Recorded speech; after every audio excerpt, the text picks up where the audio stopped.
সবাইকে স্বাগত জানিয়ে আজ শুরু করছি নতুন একটি ভিডিও। ঘরে যদি মাত্র একটি ডিম এবং ময়দা থাকে তাহলেই আপনি বানিয়ে নিতে পারবেন সুস্বাদু এই নাস্তাটি। এটা আপনি ঘরে 1 মাসের মতো সংরক্ষণ করে রাখতে পারবেন। এজন্য মাত্র একটা ডিম দিয়ে আমি হাফ কাপ চিনি দিয়ে কাঁটা চামচ দিয়ে নেড়ে নেব যতক্ষণ না এটা গলে আসে। আপনি যে কোনো সময় ঝটপট এই নাস্তাটি বানিয়ে নিতে পারবেন। আপনাকে এই নাস্তা বানালে আর বিস্কুট কিনতে হবে না। এটা খেতে অনেকটাই কেকের মতো। আপনাদের যদি ঘরে ব্লেন্ডার মেশিন থাকে তাতেও ব্লেন্ড করে নিতে পারেন। আমি কাঁটা চামচ দিয়ে করে নিচ্ছি, সাথে দিয়ে দেব লবণ। ডিমের গন্ধ যাতে না আসে সেজন্য আমি ভ্যানিলা এসেন্স দিয়ে দিচ্ছি। আপনারা চাইলে এলাচের গুঁড়োও দিয়ে দিতে পারেন। এর জন্য একটা ডিমের জন্য আমার 1.5 কাপ ময়দা লেগেছে। আমি প্রথমে 1 কাপ ময়দা দিয়ে ভালোভাবে মাখিয়ে নিচ্ছি হাত দিয়ে। কাজটা হাত দিয়েই করতে হবে, যতটা সম্ভব আস্তে আস্তে মেখে নিতে হবে। আমার এখানে এই ডোটা মাখতে হবে শক্ত করে, নরম হলে কিন্তু হবে না। যেহেতু এটাকে রুটির মতো বেলতে হবে সেহেতু এটাকে একটু শক্ত ডোয়ের মতো মাখতে হবে।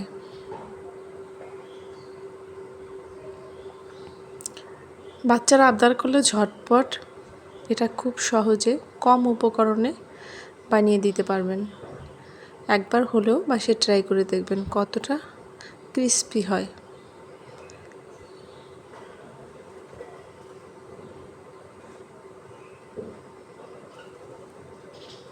আমি হাত দিয়ে এটাকে মেখে নিচ্ছি। দেখেন এখনও অনেকটা নরম রয়ে গেছে, যা রুটির মতো বেলা যাবে না। সেজন্য এখানে আমার আরও ময়দার প্রয়োজন। আমার আরও হাফ কাপ ময়দা অ্যাড করেছি। মনে রাখবেন একটা ডিমের জন্য হাফ কাপ চিনি এবং 1.5 কাপ ময়দা লাগে। আপনারা চাইলে এর সাথে 2 চামচ গুঁড়া দুধও দিয়ে দিতে পারেন, তাহলে খেতে আরও বেশি স্বাদ লাগবে।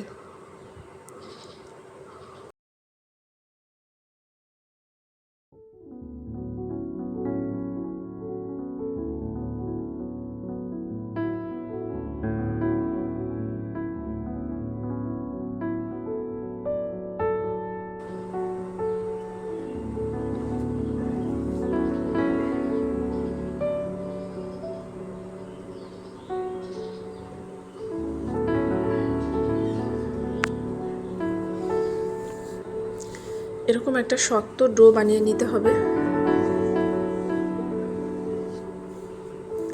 ভিডিওতে দেখে বুঝতে পারছেন আমি কীরকম শক্ত একটা ডো বানিয়েছি।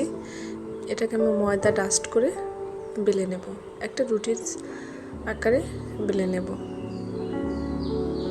রেস্টে রাখার কোনো দরকার নেই, সাথে সাথে বানিয়ে নিতে পারবেন। এটা হাতে 10 মিনিট সময় থাকলেই আপনি এই নাস্তাটা বানিয়ে নিতে পারবেন। এরকম একটা রুটি বানিয়েছি, বেশি পাতলা করা যাবে না।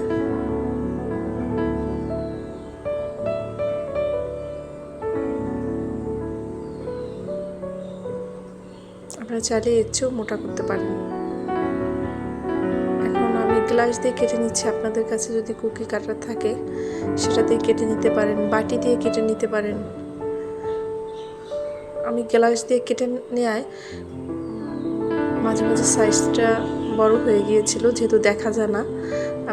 আপনাদের বাটি বা কুকি কাটা যদি থাকে যেটা দেখা যায় আর কি, সে দিয়ে কাটলে অনেকটাই ভালো হয়, সাইজটা সবটা সমান হয়। খুব ইজি কাটাটা,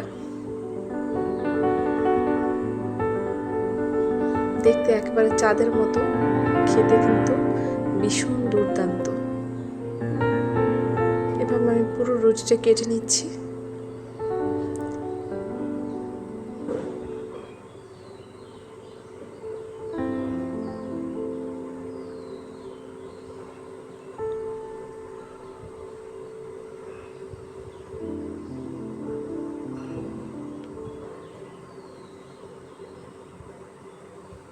এক সাইড কাটা হয়ে গেছে, এখন আমি আরেক সাইড কেটে নেব। প্রথমে কিছু অংশ বাদ দিয়ে দেবেন, তাহলেই আকৃতিটা ঠিক হবে। এভাবে আমি সবগুলো কেটে নিয়েছি। এরকম আলাদা আলাদা করে রাখতে হবে, নয়তো একটার গায়ে একটা লেগে যাবে। এবার আমি ফ্রাইং প্যানে তেল দিয়ে দিচ্ছি, বেশি তেলও লাগে না এই পিঠাটা ভাজতে।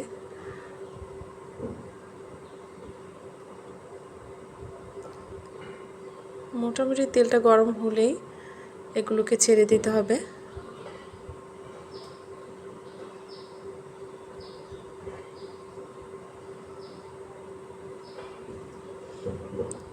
বেশি সময় থাকলেই একটার গায়ে আরেকটা লেগে যায়।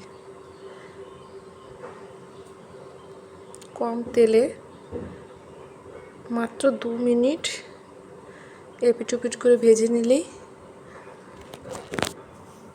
এই নাস্তাটা রেডি হয়ে যাবে। বেশি চুলার আঁচটা লোতে রাখার চেষ্টা করবেন, নয়তো উপরে পুড়ে যাবে, ভিতরটা কাঁচা থেকে যাবে। এক পিঠ হলেই বুঝতে পারবেন যে পিঠাগুলো ফুলে ওঠে।